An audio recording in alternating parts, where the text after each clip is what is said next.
मोदी सरकार द्वारा संसद में पेश किए जा रहे वक्फ संशोधन विधेयक का मुस्लिम संगठन विरोध कर रहे हैं। All India Muslim personal law board और जमीयत उलेमाए हिंद जैसे संगठनों ने ऐलान किया है कि 13 मार्च को जंतर मंतर पर प्रदर्शन किया जाएगा। यहाँ आपको बता दें कि सरकार का दावा है कि यह विधेयक वक्फ संपत्तियों को बेहतर प्रबंधन के लिए है, लेकिन संगठनों का मानना है कि इससे मुस्लिमों के अधिकारों का हनन होगा और उनकी संपत्तियों पर कब्जा हो सकता है। यह विरोध प्रदर्शन सीए एनआरसी जैसे बड़े आंदोलन का रूप ले सकता है। सोमवार से बजट सत्र के दूसरे चरण की शुरुआत हो चुकी है। यह सत्र 4 अप्रैल तक चलने वाला है। वहीं इसी बीच मोदी सरकार वक्फ संशोधन बिल को संसद में पेश कर उसे पास कराने की तैयारी में है। वक्फ बिल के खिलाफ कई मुस्लिम संगठन सड़क पर उतरने वाले हैं। All India Muslim personal law board को लेकर जमीयत उलेमा हिंद सहित तमाम मुस्लिम संगठनों ने 13 मार्च को दिल्ली में जंतर मंतर पर विरोध प्रदर्शन करने का ऐलान किया है।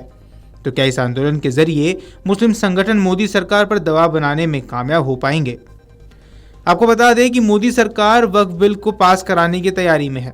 नीतीश कुमार के नेतृत्व वाली जेडीयू और चंद्रबाबू नायडू की टीडीपी जैसी सहयोगी दल संसद की संयुक्त समिति की ओर से मंजूर किए गए संशोधनों के साथ वक्फ संशोधन बिल का समर्थन करेंगे।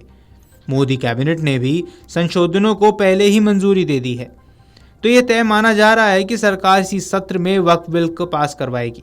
इस तरह all India Muslim personal law board ने इस मुद्दे पर मोदी सरकार से आर पार का ऐलान कर दिया है। होली से एक दिन पहले मुस्लिम पर्सनल लॉ बोर्ड सहित अन्य मुस्लिम संगठनों ने वक्फ संशोधन बिल के खिलाफ दिल्ली के जंतर मंतर पर वक्फ बिल के खिलाफ एक बड़े आंदोलन की कॉल दी है। AIMPLB के अध्यक्ष खालिद सैफुल्लाह रहमानी का एक रिकॉर्डेड मैसेज व्हाट्सएप, फेसबुक और दूसरे सोशल मीडिया के जरिए सर्कुलेट किया जा रहा है। सैफुल्लाह रहमानी ने दीन का हवाला देते हुए मुस्लिमों से कह रहे हैं कि जाग जाओ, घर से निकलो, अगर वक्फ बिल पास हो गया तो कहीं के नहीं रहोगे, तुम्हारी संपत्तियों पर सरकार कब्जा कर लेगी। अगर ये सब रोकना है तो एकजुट हो जाओ, 13 मार्च को दिल्ली पहुंचो और सरकार को अपनी ताकत दिखाओ। जमीयत उलेमाए हिंद के अध्यक्ष मौलाना अरशद मदनी ने बयान जारी कर कहा कि मुस्लिमों को अपने अधिकारों की बहाली के लिए सड़कों पर उतरने के लिए मजबूर किया गया है। पिछले 12 वर्षों से मुसलमान धैर्य और संयम का परिचय दे रहे हैं, लेकिन अब जब वक्फ संपत्तियों के संबंध में मुसलमानों की चिंताओं और आपत्तियों को नज़रअंदाज कर जबरन असंवैधानिक कानून लाया जा रहा है, तो फिर विरोध प्रदर्शन के अलावा कोई दूसरा रास्ता नहीं बचता।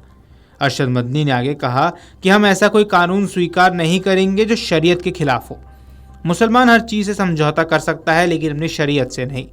ये मुसलमानों के अस्तित्व का नहीं बल्कि उनके अधिकारों का सवाल है। वहीं मौलाना मदनी के सुर में सुर मिलाते हुए AIMPLB के उपाध्यक्ष अब्दुल्ला खान आजमी ने मुसलमानों को शहबानो केस की याद दिलाई। उन्होंने याद दिलाया कि सारे मुसलमानों ने एक होकर शहबानो केस में सुप्रीम कोर्ट के फैसले के खिलाफ प्रदर्शन किया था, तो उस वक्त राजीव गांधी सरकार को झुकना पड़ा था। अब हालात उससे भी ज़्यादा खतरनाक है। हालांकि मोदी सरकार का दावा यह है कि ये कानून सिर्फ वक्फ प्रॉपर्टी को रेगुलेट करने के लिए लाया जा रहा है। वक्फ बोर्ड जैसे पहले था वैसे ही रहेंगे, बस इतना फ़र्क आएगा कि जिस प्रॉपर्टी पर वक्फ बोर्ड ने हाथ रख दिया वो उसकी नहीं हो पाएगी। वक्फ बोर्ड के लोग वक्फ प्रॉपर्टी का खुर्द बुर्द नहीं कर पाएंगे। वक्फ बोर्ड में महिलाओं का प्रतिनिधित्व रहेगा। वक्फ बोर्ड की प्रॉपर्टी से कब्जा हटाने का रास्ता खुलेगा और अब तक इस मामले में वक्फ बोर्ड के जो एकाधिकार हैं वो खत्म हो जाएंगे। मोदी सरकार का कहना है कि ये जो नया कानून बनेगा उसमें वक्फ बोर्ड के फैसलों को कोर्ट में चुनौती देने का अधिकार होगा। वक्फ बिल को लेकर मोदी सरकार और मुस्लिम तंजीमों की अलग अलग बातें अब सामने आ रही हैं। अगर आप ये वीडियो YouTube पर देख रहे हैं तो हमारे चैनल को सब्सक्राइब कर बेल आइकन दबाएं और Facebook पर देख रहे हैं तो हमारे पेज को लाइक करें। 8 मिलियन प्लस सब्सक्राइबर, आपके इस भरोसे के लिए बहुत धन्यवाद।